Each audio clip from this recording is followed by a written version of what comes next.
Well, it is official. Obama just got nailed to the wall with devastating news from the Senate. Andrew Kerr, Western Journalism, reports that the Senate Judiciary Committee has launched a probe into a Russian nuclear bribery case to determine whether several federal agencies knew the FBI had uncovered a racketeering scheme involving Russian officials prior to the Obama administration's controversial uranium deal with Moscow back in 2010.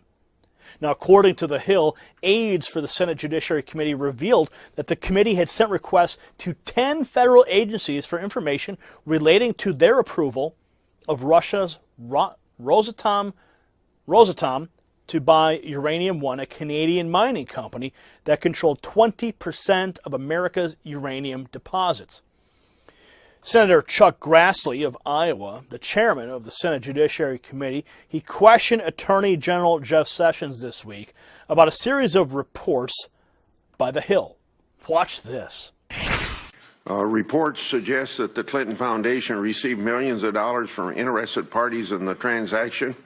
Bill Clinton received $500,000 for a speech in Moscow, June 2010, from the Russian government-aligned bank. The same month as the speech, Russia began the uranium acquisition process. This fact pattern raises serious concerns about improper political influence on the process by the previous by the Clintons during the Obama administration.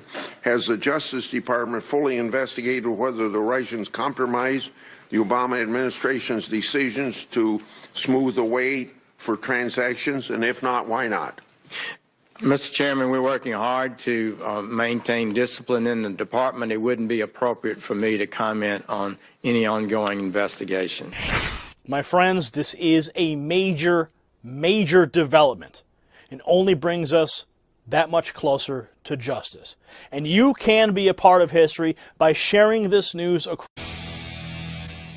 Some breaking news tonight. A pregnant illegal immigrant teen in U.S. custody in Texas trying to force the federal government to facilitate her to have an abortion. Just tonight, the Washington, D.C. Court of Appeals, this is one step below the Supreme Court, ordered the federal government by October 31st to find a government-approved sponsor who then will take custody of the teen, and then, if she wants to, they'll help facilitate the abortion. If the feds do not do that, the case will go back to a lower court judge has already ruled she should be able to get the abortion. In other words, the illegal immigrant teen is very likely to get the abortion right here in the U.S. unless the Supreme Court maybe gets involved.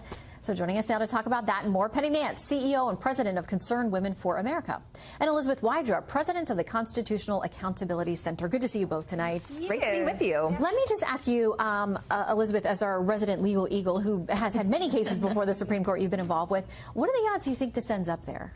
Well, I think if it were to get to the Supreme Court, I mean, this is really an extraordinary case where we've even had some people suggesting, fortunately not the Trump administration, that undocumented immigrants don't even get the constitutional protections of people in the United States. That's breathtakingly wrong and unconstitutional. And we have a case here of the Trump administration really putting what the Supreme Court would term a substantial obstacle in the way of this young woman's constitutional right to choose whether or not to have an abortion. She has complied with Texas law. She's within the period in which she's allowed under Texas law to get an abortion, although if there's a further delay, she might move out of that period, which is why time is so of the essence here. And I think if we get this case up to the Supreme Court, we'll see another ruling like we saw just in the, actually coming out of Texas in the most recent terms, where the Supreme Court reaffirmed that a woman has a constitutional right based in her dignity and personal liberty and reproductive autonomy to determine for herself whether to choose to have an abortion or to choose to carry a pregnancy to term. Well, and Penny, I know a lot of pro-life groups are worried about a precedent this potentially could set. And a couple of folks I talked with yesterday said they don't want this to be a magnet to pull young women across the border. If maybe where they're from they couldn't get an abortion, but come to the U.S. and feel like there's going to be a protection, a legal ruling or protection that would allow them to come here to get an abortion they couldn't get at home. But it's interesting, in this ruling from the D.C. Circuit today, they said, we note the government has assumed for purposes of this case that the woman, the young woman, 17 years old, an unlawful immigrant who was apparently detained shortly after unlawfully crossing into the U.S., does possess a constitutional right to obtain an abortion in the U.S. Is that already setting that precedent? Well, that's the concern. But can I just back up for one moment and recognize what we're talking about? This young woman is 15 weeks along in her pregnancy. That means that this baby has all her major organs. She has eyes and she has eyelids. She has ears. She can even hear her mother's voice. We can even see a baby at that stage sucking its thumb on a sonogram. This is a fully formed baby girl or boy, and there's two patients here. There's two people that crossed that border, and this young woman came unlawfully into our country and is asking our country to facilitate her abortion. The vast majority of people in this country do not want to burden their conscience, nor most people in Texas, with someone else's abortion. So we are very concerned that this sets a precedent in which people from around the world will come to our country in order to seek an abortion. In Texas, the Attorney General filed an amicus saying that they were concerned about Texas becoming, a magnet for people to come across the border for abortion. So that's a deep concern. Mm-hmm. Okay, I want to read something that we got tonight. This is an official statement from Health and Human Services, the Administration for Children and Families, and essentially they oversee the care of these undocumented minors who come to the country illegally one way or another. And she's in a federally funded shelter that's watching over her because she's not of age. They say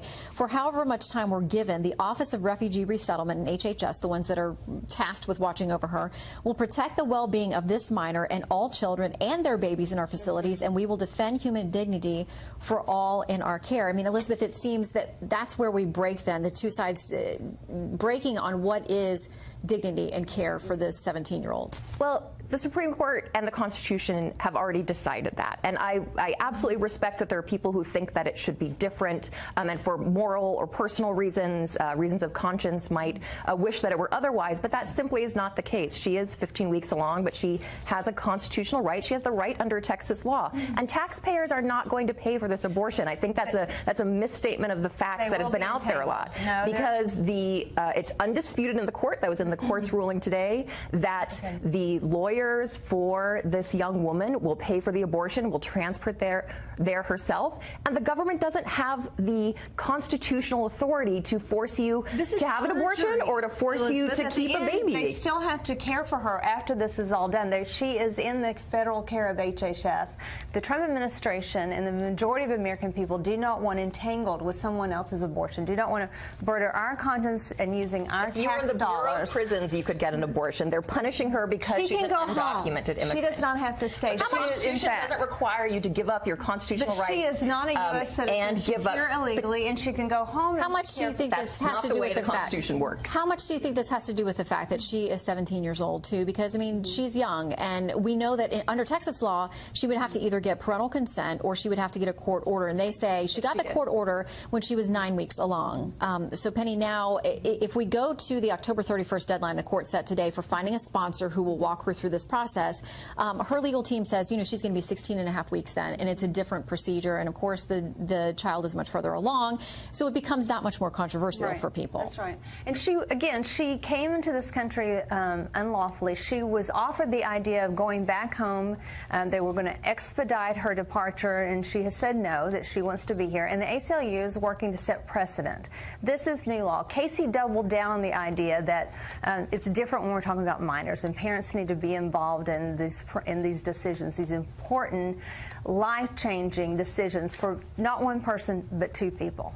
And that's the important point here, that this is not just about one person. This is about two people that cross the border into our country. What about this issue of finding a sponsor now? Because I heard from both sides today who were upset about the decision. We talked about this a little bit beforehand, because we had the pro-choice group saying she shouldn't be delayed while they find a sponsor by October 31st. The other side saying they're going to find a sponsor by October 31st and she's still going to have the abortion. So, I mean, Elizabeth, where do you stand on this issue of finding her a sponsor? Because that person, they said they haven't been able to find a blood relative for her, but it's now going to be somebody on this side of the border who takes responsibility for what happens to her next. Well, I think that that's really important to put this in context when we think about that. This young woman came through treacherous conditions to the United States, fleeing abuse and persecution. We don't know that is what she is claiming, and we have legal processes to go through to determine that. She has the legal right to seek asylum and refugee here. And, certainly if she cannot seek refuge here, then she will be deported. But she has the right to seek that, and you can't ask her to give up that legal right, which she clearly has under the law, in order to exercise her constitutional rights. And while the information is kept private because she is a minor, We do know that the country to which she would be sent back does not allow abortion. So essentially, the Trump administration is forcing her either by keeping her in custody here or sending her back to a place where she could face abuse and persecution in order to force her to have a pregnancy. They have offered the idea to expedite, to send her home and allow her to deal with this in her home country. U.S. citizens should not have to foot the bill. In some way, there will be entanglement. There is entanglement because she has to be cared for before and after the procedure, and she is in our custody. Our country wants to care for and use compassion and not end life. Okay. All right. Well, we're going to leave you with your agree to disagree. But Penny and Elizabeth, great to have both of you with us. Great to be with you. Thank you so much. Tough topic.